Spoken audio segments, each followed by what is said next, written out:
Inaasahan po magdadala ng malakas na pag-ulan ang southwest monsoon o yung hanging habagat sa malaking bahagi po ng Luzon ngayong araw po ng Lunes ayon po yan sa Pag-asa. Makakaranas naman po ng monsoon rains ang mga lalawigan po ng Ilocos Region, Batanes, Babuyan Island, Zambales at Bataan.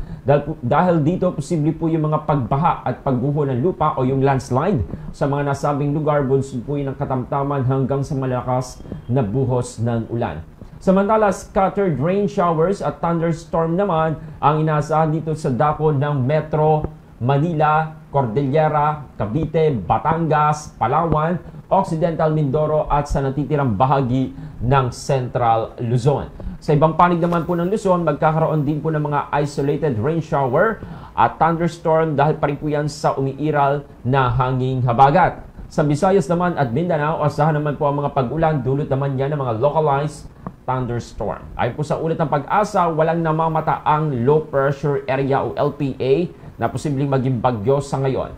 Sa kabila po ng mga pag-ulan, nananatiling mataas ang heat index sa ilang bahagi ng bansa. Maaring umabot po sa 46 degrees Celsius ang heat index naman sa ISU Etiaga Isabela, habang 45 degrees Celsius naman sa Tugigaraw, Cagayan at Dipolog sa Zamboanga del Sur. Pinapayuhan po ang publiko na mag-ingat po sa posibleng epekto ng malalakas na mga pag-ulan, lalo na sa mga mabababang lugar at bulubunduking bahagi. Good morning!